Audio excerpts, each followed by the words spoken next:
baby. You gotta get Spectrum. Get award-winning internet for your business. Up to 4 months free when bundled. Visit spectrum.com/business to learn more. Whether it's our stories, the warmth of our laugh, or our family's secret sauce, we all bring something different to the table. So make some space. The power of connection is waiting right outside your comfort zone. Learn how you can help strengthen your community at belongingbeginswithus.org/teamup. Spectrum News Plus. Local stories, connecting communities. Streaming now on the Spectrum News app and free with your Spectrum subscription. I'm Sharon Tazwell. Here's your Spectrum News in 90. Authorities have arrested and charged a suspect in the assassination of conservative activist Charlie Kirk. 22-year-old Tyler Robinson is being held without bail in a Utah jail on several initial charges, including aggravated murder. Officials say one of Robinson's family members reached out to a family friend who then contacted authorities. Robinson mentioned Charlie Kirk was coming to UVU. They talked about why they didn't like him and the viewpoints that he had. Authorities also described messages between the 22-year-old and his roommate, where Robinson stated a need to retrieve a rifle from a drop point. Officials believe they have the weapon used in the shooting. The Department of Justice is weighing federal charges against Robinson. While speaking on Fox and Friends Friday morning, President Trump floated the idea of the suspect facing the death penalty. I hope he's going to be found guilty, I would imagine, and I hope he gets the death penalty. Meanwhile, President Trump says he'll send the National Guard to Memphis for a crackdown on crime. Tennessee's governor released a statement Friday saying he's been in constant communication with the Trump administration to develop a plan to combat crime using the help of the government. And that is a look at your Spectrum News in 90.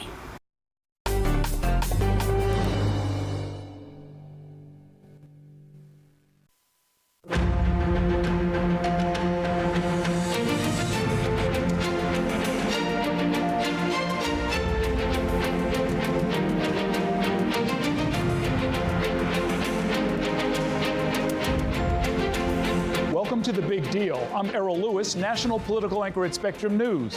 This program focuses on the future of our country and its people. And this week, the big deal is the assassination of conservative activist Charlie Kirk. He was the founder of Turning Point USA, which played a pivotal role in organizing young voters to help put President Donald Trump back in the White House. Kirk's death has brought attention to a recent rise in political violence all around the country, with growing calls from both parties to lower the temperature when it comes to political discourse. For years, those on the radical left have compared wonderful Americans like Charlie to Nazis and the world's worst mass murderers and criminals. This kind of rhetoric is directly responsible. First reaction of everybody ought to be to say, this is a horrible thing, we ought to come together and not try to seek political advantage from it. Joining me now with more are two top political analysts. Cassie Semyon is a political reporter for Spectrum News based in Washington, D.C. Josh Robbins, Spectrum News chief national political reporter, joins me in studio. And Josh, as many critics have pointed out, Charlie Kirk was basically a provocateur. We literally don't have enough time to run all of the different sort of inflammatory remarks and insults that he hurled at, minorities and LGBTQ community and on and on and on. But explain where he fit into the whole MAGA movement. He was instrumental in getting Donald Trump reelected. In particular, the youth vote went up. Donald Trump didn't win it, but he made it real close with Kamala Harris. And I think you can credit Charlie Kirk for a lot of that. Look, he was provocative. He said things that were offensive. He also engaged with individuals, and for that, he's getting a lot of credit. I think deservedly so. He had people go face to face with him and debate him. Once Donald Trump was reelected, he was also very, very helpful and instrumental in selecting, previously for that, in J.D. Vance being chosen as his running mate, in having Pete Hegseth as his defense secretary, and also standing by Pete Hegseth. That was seen, at least least for a little bit, as a rocky confirmation battle. So very, very helpful with the youth vote in particular. And now, Cassie, in response to this tragic murder, leaders and representatives from both political parties have denounced political violence. We have, of course, seen a rise in violence in recent years, including the assassination of Minnesota Democratic lawmakers, a former lawmaker and a sitting state senator, less than 90 days ago. But the president didn't mention that, even indirectly. It seems to be kind of a one-sided conversation, at least so far.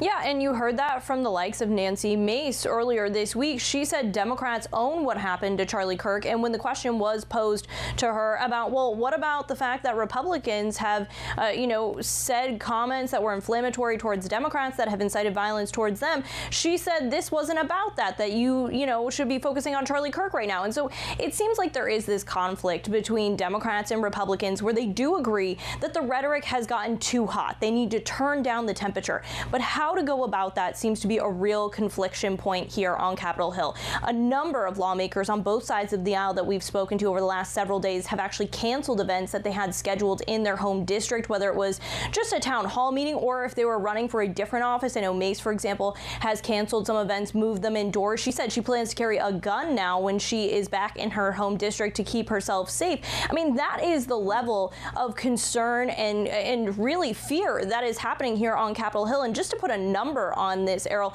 Capitol Police is saying they are on track to be working about 14,000 threat assessments against lawmakers through the end of this year. Last year, they only had just about 9,500. So that is a huge spike in just 365 days when it comes to threats against sitting lawmakers. Okay, so now, Josh, is the genie out of the bottle, or is there a path back? I was, well, you know what? Let's listen to this. This is a message from the Republican governor of Utah, who has really been outstanding and had a very interesting message at a briefing today. I hear all the time that words are violence. Words are not violence. Violence is violence. And there is one person responsible for what happened here, and that person is now in custody. It's very different from what we're hearing from the president. What do you make of that statement? Well, he also said that social media is a cancer in many situations and that people should get the heck offline, touch the grass, and actually talk to each other face to face, which I think is music to the ears of a lot of people. Look, the president made one really big speech about this. That was the address after Kirk was killed. That was on Wednesday. He has more opportunities to bring people together. I'm not sure that will happen, but a lot of people are hopeful that he brings in people from the other side of the aisle. There's a lot of blame to go around. There's been violence and death against people from both sides, and God, I mean, I hope that the genie's not out of the bottle, and it's up to us to try to. It's up to us, meaning human beings, Americans, to try to tone things down and actually talk to each other civilly and not resort to violence. Let's switch topics for just a minute, Cassie. President Trump announced that he's sending National Guard troops to Memphis, Tennessee next week. That's the first time a state with a Republican supermajority has been where Trump is threatening to deploy troops. How are local officials responding to that? Well, the Republican governor is welcoming this, saying he's been working closely with the Trump administration to try and crack down on crime in Memphis. The Democratic DA, meanwhile, is saying he doesn't think this is the way to actually tackle this issue. He thinks more FBI agents, actual trained law enforcement officials, cracking down on crime in the city would be more of a tactic that would be met with positivity by those who actually live in the city. And let's remind our viewers here that the National Guard is not allowed to be used as a policing force. That is against the Constitution. But this is also the first time that we have seen a governor actually welcome the thought of the National Guard being deployed to try and crack down on crime. We've seen the president threaten to send the Guard into other Democratic-led states, and of course those Democrats have been firmly against that, Errol. Okay, thank you very much, Cassie. Great talking with you. Great talking with you, Josh. We're going to take a short break, and when we come back, we'll analyze President Trump's influence on the world of sports as he boosts his presence at major sporting events all around the country. That's next on The Big Deal.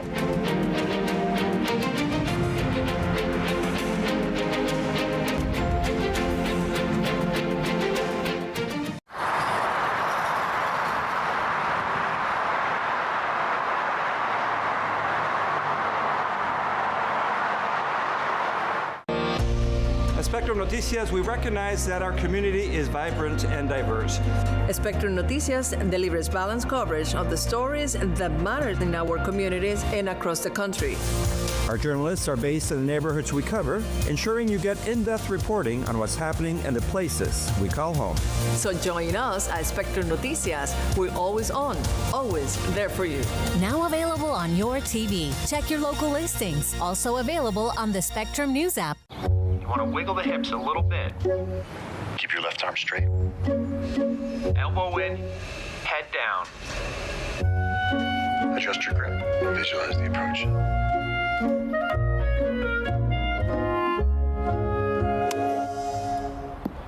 That was good. Next time we'll go out on a real course. Next time? It's all about connecting with the fastest wireless speeds from Spectrum. And internet customers get one mobile line included for 1 year.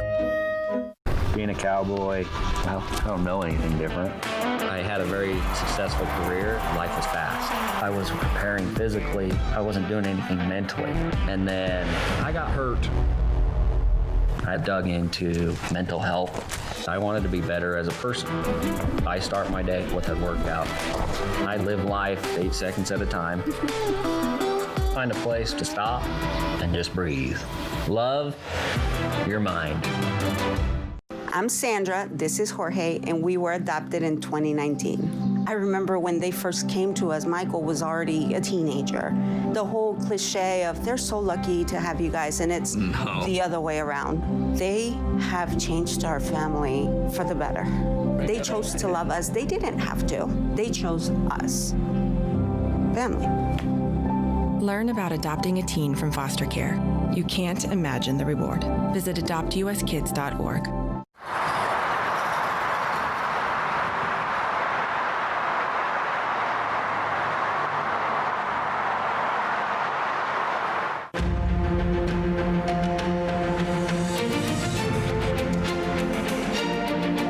Watching The Big Deal. Since returning to office, President Donald Trump has not shied away from taking time out of his busy schedule to attend a sporting event or two. He traveled to New York City twice within the space of a few days. First, last Sunday to attend the U.S. Open, the finals, that is, and then on Thursday, he came to New York City to watch the Yankees-Tigers game on what was the 24th anniversary of the September 11th attacks. This marks Trump's 8th major sporting trip in 2025, following appearances at the Super Bowl, the NCAA Wrestling Championships, the FIFA World Cup Final, and 2 UFC fights.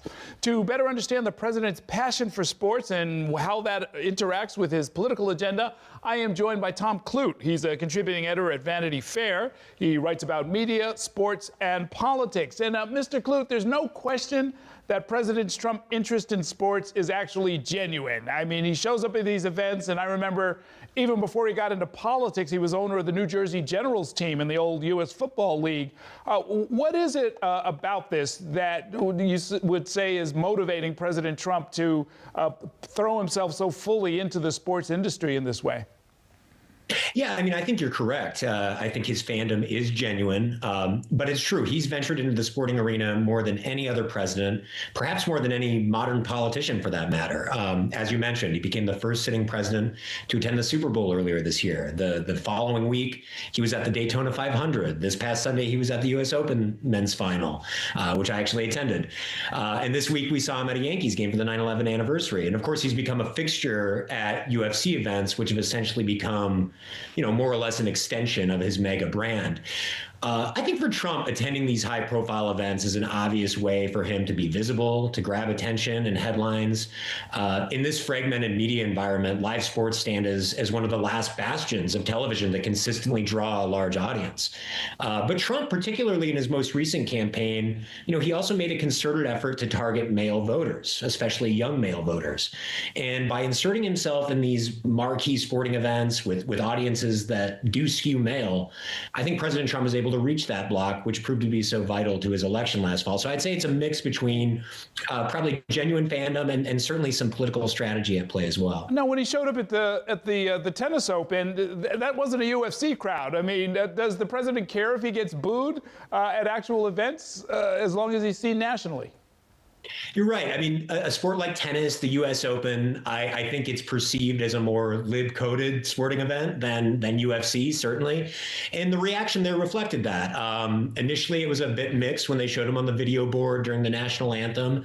But then when they showed him following the first set, I would say the boos overwhelmingly drowned out the cheers.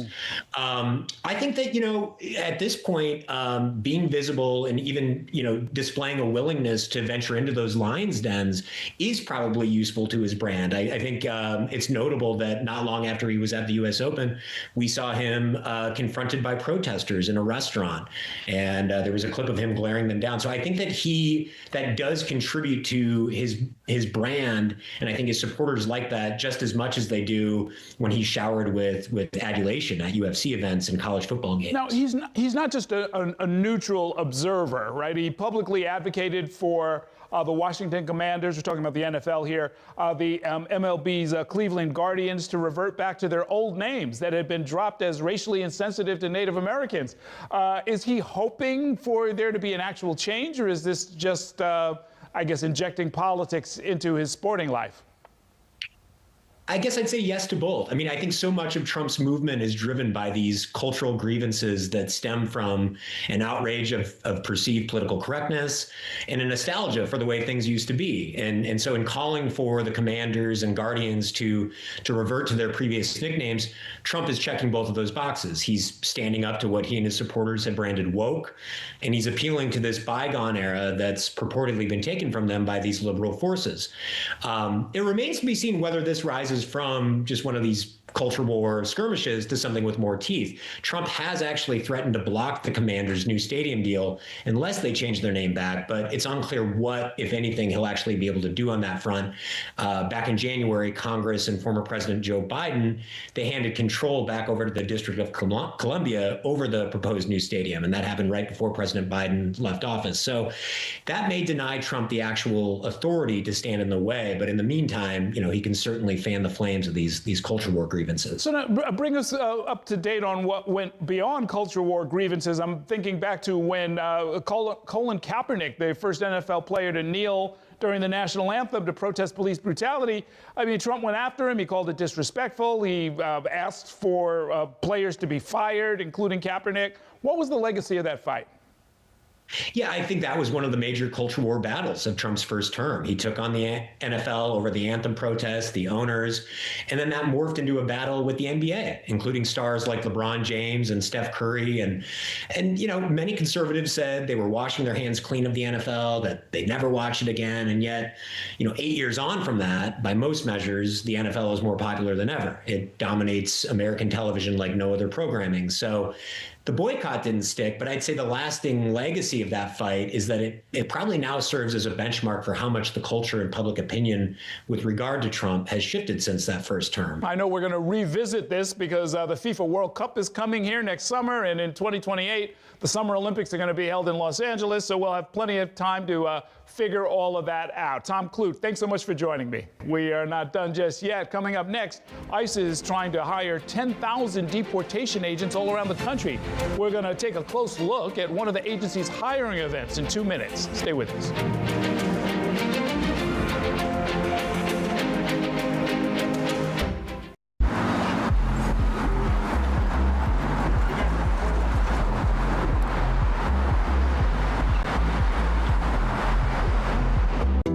The stories that touch our border affect us all. That's why at Spectrum News Plus, we don't just cover these communities. Our dedicated reporting team also calls them home. That perspective allows us to take an in-depth look, going beyond the politics, to see the impact on people's lives and what it means for you and your community. Balanced border coverage that tells the full story here on Spectrum News Plus. Available on all your favorite devices, exclusively on Spectrum. Okay, why Lucas should have a phone. 1, you can always get in touch with me. 2, think of all the new photos I can send you. Get to the money. Plus, with Spectrum Internet, we get 1 unlimited mobile line included for a year. I even used the Spectrum Savings Calculator. And you know what it said? Savings. That was actually pretty good. He's impressive. Internet customers get 1 mobile line included for 1 year. From Spectrum. What are you doing in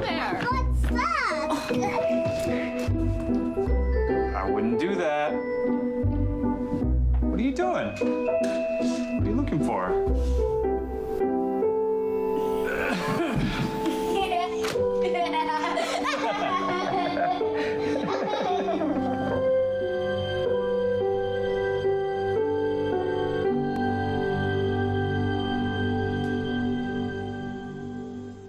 Mom was always organized, but she started forgetting to pay her bills on time. And she'd buy the same gifts over and over. Telling the girls about my Alzheimer's diagnosis was really hard. At first we had our cries, but then we were like, okay, let's make a plan. Early detection gave us time to adapt together. It's so important for you to think about what you can do and making the most of what you have. If you or your family are noticing changes, it could be Alzheimer's. Talk about seeing a doctor together.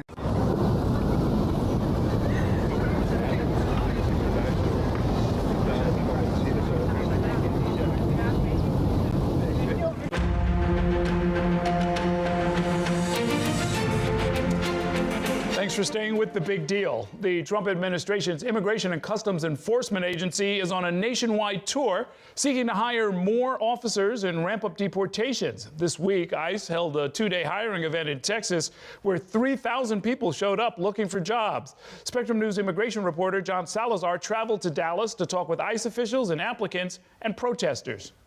With application in hand, I am excited. walking side by side with one of the people who could soon be her boss. I'm pumped, man. This Air Force veteran is looking for a career change.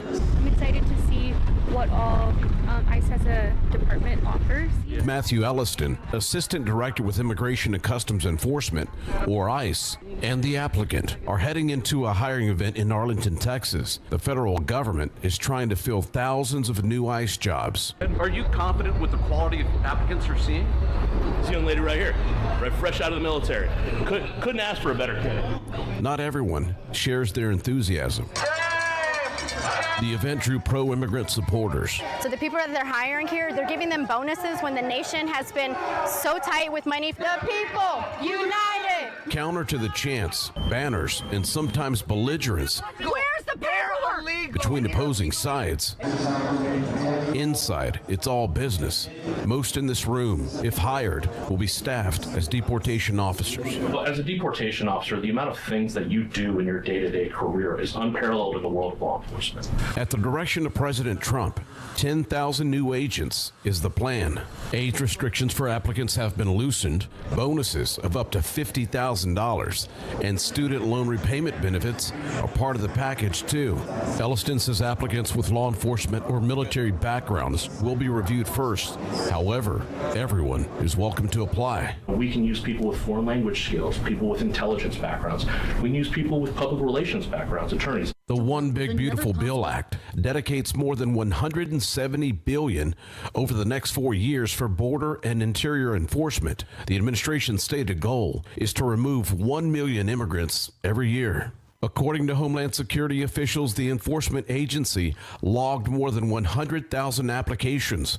Some who study immigration warn the agency is moving too fast. Seeing rapid hiring pushes makes us concerned, particularly. Josiah Hyman is the director of Center for Inter-American and Border Studies at UT El Paso. The organization is under pressure to bring in as many people as possible. So there's a tendency to cut corners. Between 2006 to 2009, the U.S. Border Patrol went on a hiring spree. Standards and training were lowered, resulting in 8,000 more officers. Being under pressure to hire a lot of people fast, he says, will lead to overlooking evidence of problem behaviors. For the ICE executive, he's confident all potential employees will be thoroughly vetted. You don't get into the firm process until our Office of Professional Responsibilities Personnel Security Unit has said this person has a good background. John Salazar joins me now from Arlington, Texas, with more analysis. And John, as you mentioned, ICE is offering a massive signing bonus of $50,000 and other perks, like paying off student debts and things like that. They want to hire 10,000 agents. And I saw that 700 people already got job offers. There's another event scheduled for Utah and so forth. Are they really keeping quality control, though, with those kind of numbers? Well, I can tell you, ICE says that yes, that the hiring process will be very vigorous, but there's research that shows that when these type of mass hiring events happen at the federal level, that they do end up getting some bad apples. And we saw what happened with Border Patrol. The research showed that we've got a lot of Border Patrolmen from that era of mass hiring that got caught with human smuggling, extortion, domestic violence, DWIs. A lot of problems stemmed from that mass hiring event. And the reason, according to experts, is because they can't truly vet as quickly as they would like to. That was one of the questions that I asked the number 2 guy at ICE. Like, how can you reassure the public that you're going to be hiring the top quality people?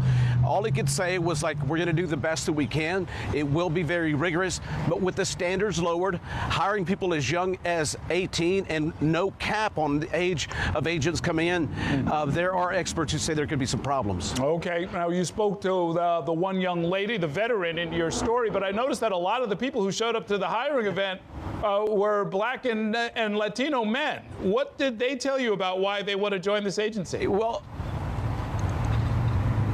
those incentives that you mentioned, those perks, $50,000 worth of money on the table, higher education on the table. You know, many of the people, the minorities we spoke to, you know, didn't have a job, or they were prior military in between jobs. And so when you have these type of lucrative jobs working for the federal government, they were telling me they're there to do the job and they're not concerned with the type of job that they're doing. Again, it all comes down to the application, the vetting, and making sure the federal government gets the quality person they say they're going to get.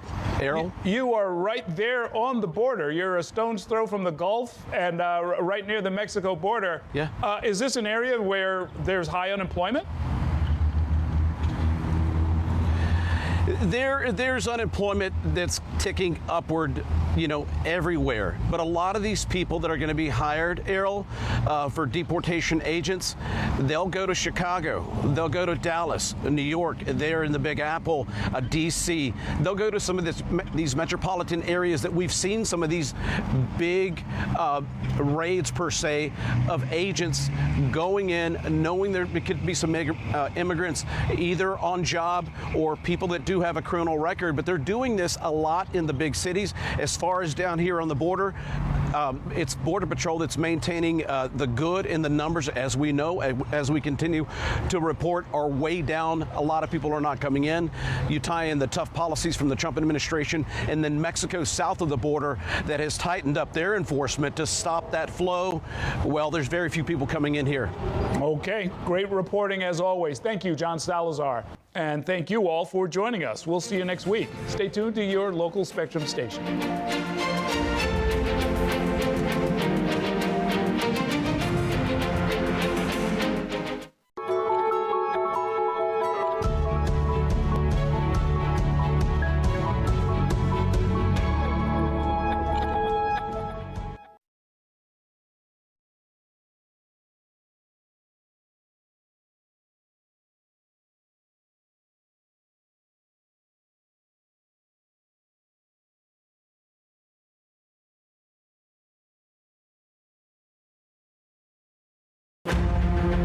Friday nights, The Big Deal with Errol Lewis, where Spectrum News' local political journalists break down the most important issues shaping our nation. Here's the deal. People need a place to explore national issues that have an impact on their community. To understand those issues better, we're bringing together our team of local political journalists from across the country to break down what's happening. So join us every week to catch up on the key stories making a big difference across the nation and in your local community. Watch The Big Deal with Errol Lewis Friday nights at 9 Eastern, 8 Central on Spectrum News Plus. Available on all of your favorite devices, exclusively on Spectrum. Watch this.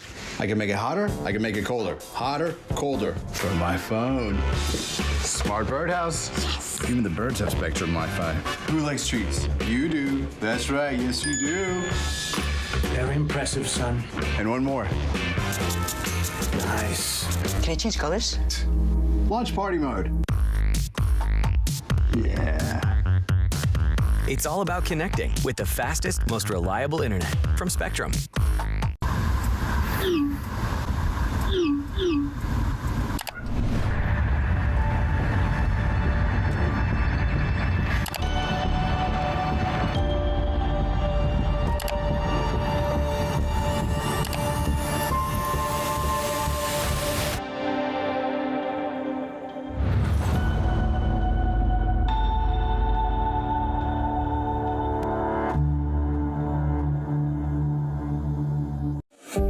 Weather can be beautiful, inconvenient, and at times powerful.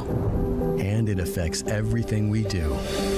At Spectrum News Plus, our weather experts update you with the information and the context you need so you can better plan your day. And we do it every 10 minutes. We're the calm in the storm. Weather on the Ones on Spectrum News Plus, exclusively on Spectrum. And get your weather anytime on the Spectrum News app. Spectrum News Plus. Local stories, connecting communities. Streaming now on the Spectrum News app and free